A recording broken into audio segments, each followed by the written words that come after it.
Setiap perusahaan yang ingin mencari keuntungan pasti harus menjual produk. Produknya itu bisa berupa barang, bisa berupa jasa, betul? Nah, dibutuhkan sistem pemasaran untuk sampai ke konsumen. Nah, sistem pemasaran itu hari ini saya mau jelaskan kepada Anda. Oke, saya mau kasih tahu sama teman-teman. Di dalam dunia bisnis, ini dibagi menjadi beberapa jenis. Yang pertama adalah bisnis konvensional. Yang kedua adalah bisnis multi-level marketing. Yang ketiga adalah bisnis money game. Nah, supaya kita nggak kejebak, saya mau bahas dulu yang pertama di money game. Anda tahu money game itu apa? Artinya, money, uang, game, permainan, berarti permainan uang. Banyak nggak yang nembak Anda? Ini money game ya? Jangan-jangan ini bisnis putar-putar uang orang, betul? Anda harus kasih tahu, Anda harus sadar, kita harus tahu bahwa money game itu punya karakteristik, punya identifikasi. Yang pertama, money game, yang pertama, sudah pasti tidak ada produk, tidak ada produknya. Jadi kalau perusahaan ada yang nawarin tanpa produk, pasti money game. Perlu nggak dicari tahu lagi lebih dalam? Nggak perlu, tinggal, paham? Ada produknya nggak? Nggak ada, sudah. Tinggal. Identifikasi yang kedua, ada produk tapi harganya selangit. Contoh, produknya harganya selangit itu dibandingkan sama produk-produk yang ada di pasaran. Contoh misalnya odol. Odol biasa beli Pepsodent berapa harganya? Goceng, ceban gitu ya. Nah, ini ada perusahaan misalnya, dia punya produk odol juga. Harganya berapa? 50.000, 100.000. Apa kelebihannya? Pas sikat gigi, giginya jadi emas. Paham nggak maksud saya nih? Jadi harganya terlalu berlebihan, terlalu jauh. Produknya misalnya air minum, air mineral. Air mineral biasanya berapa? 5.000. Ada nggak yang jual sampai 50.000? Itu money game, itu identifikasi money game. Yang ketiga, sebenarnya tidak ada produk, tapi pura-pura ada produk. Biasanya sistemnya cicil atau tabung. Misalnya contoh, perusahaan itu menawarkan Anda produknya emas, tapi nanti dapat barangnya tahun depan. Jadi setiap bulan Anda taruh uang dulu. Perusahaan itu menawarkan travel, perjalanan umroh, perjalanan haji. Sifatnya tabung tiap bulan. Kapan dapatnya? Ntar 2 tahun lagi, ntar tahun depan. Nah, itu hati-hati, itu money game. Pura-pura ada produk padahal produknya nggak tahu kapan adanya. Produknya nggak jelas. Paham? Dan ini udah banyak di masyarakat. Jadi 3 identifikasinya. Anda ketemu sama perusahaan seperti ini yang nggak ada produk atau produknya harganya selangit, atau nggak ada produk tapi pura-puranya ada produk dengan cara mencicil atau menabung. Sudah, tinggalkan. Itu bukan perusahaan yang benar. Paham?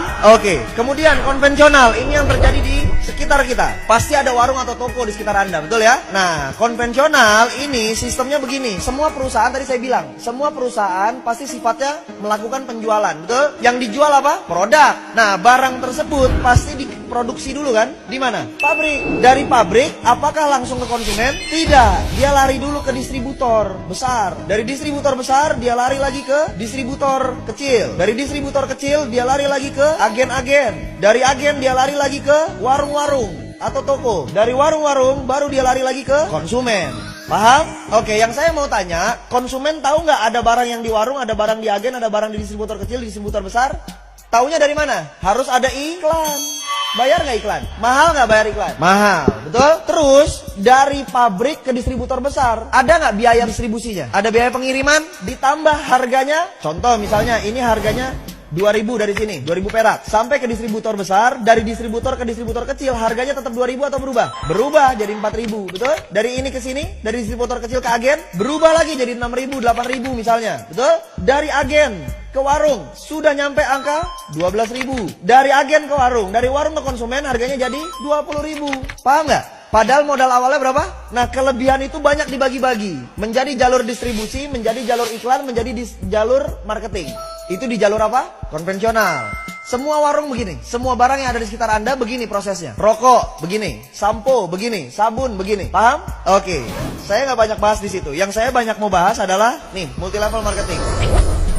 Lalu kalau begitu, apa bang kelebihannya multi level marketing? Multi level marketing ini adalah perusahaan di mana barangnya tetap yang produksi pabrik. Dari pabrik lari ke distributor tunggal namanya. Itulah perusahaan multi level marketing. Dari distributor tunggal larinya kemana? Ke konsumen.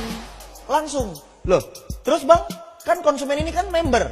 Ya, dia member. Terus member biasanya tugasnya ngapain? Cerita, betul? Akhirnya ada orang yang gabung sama dia, betul ya? Berarti si konsumen ini bisa menciptakan konsumen yang lain ya? Artinya apa? Konsumen ini otomatis garis miring marketing. Berarti konsumen ini garis miring bintang iklan. Berarti konsumen ini garis miring apa? Distributor. Paham? Dari sini konsumen menciptakan konsumen lagi, menciptakan konsumen lagi. Harganya dari pabrik ke distributor tunggal, dari distributor tunggal ke konsumen, ke sini sama semua nggak? Sama.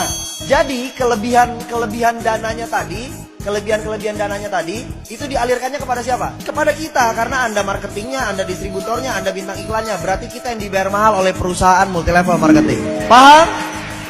Berarti Anda distributor kan? Berarti Anda keren nggak? Bergengsi apa tidak bergengsi? Bergengsi. Kenapa harus malu? Anda distributor loh. Distributor, kalau kalau toko-toko distributor itu yang gede, yang banyak stoknya banyak, yang barangnya banyak. Berarti modalnya gede nggak? Kalau kita di multilevel marketing, modalnya perlu gede nggak? Nggak perlu. Paham? Oke, satu kelebihan lagi yang saya mau bahas. Anda lihat, Anda perhatikan.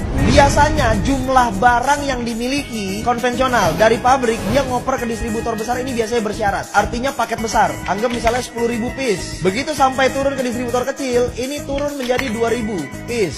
Dari sini turun ke agen misalnya 500. Ke warung-warung misalnya 100. Ada batasan jumlah barang yang dikirimin, stoknya. Berarti pertanyaan saya begini, si warung ini bisa nggak lebih kaya daripada agen? Nggak mungkin, orang jualannya cuma 100 tiap hari. Agen jualannya 500 tiap hari. Mungkin nggak dia lebih kaya daripada ini? Tidak mungkin. Agen mungkin nggak lebih kaya daripada distributor kecil? Tidak mungkin. Distributor kecil mungkin nggak lebih kaya daripada distributor besar? Tidak mungkin. Betul? Oke. Sekarang saya mau tanya, multilevel marketing, si konsumen ini jual produk nggak? Jual. Produk siapa yang dijual? Produk perusahaan, bukan produk dia. Punya stok nggak masing-masing? Punya. Stok buat apa? Buat konsumsi, bukan buat dijual. Paham nggak? Stok yang dimiliki member yang bergabung itu adalah stok konsumsi, bukan stok untuk dijual. Yang dijual adalah produk perusahaan. Berarti ada batasan nggak stok barangnya? Tidak ada. Bisa nggak kejadiannya begini? Konsumen yang atas jual cuma 50, konsumen yang bawah jualnya 100. Bisa? Bisa. Siapa yang kaya? Ya dialah yang dapat untung banyak. Yang ini cuma jual atu. Berarti yang lebih kaya yang mana? Yang bawah. Tadi ada kalimat kan? MLM adalah bisnis yang memperkaya yang di... Salah atau benar? Salah. Karena justru multilevel marketing lah yang melawan konsep bisnis memperkaya yang di atas. Kalau konvensional, udah pasti yang atas yang lebih kaya. Kerja di kantor, udah pasti yang atas yang lebih kaya. Gaji staff sama manajer gede mana? Berarti itu yang memperkaya yang di atas. Kalau multilevel marketing, tidak memperkaya yang di atas sama sekali. Oke, berarti kita harus bangga dari perusahaan multilevel marketing. Berikan aplaus yang luar biasa.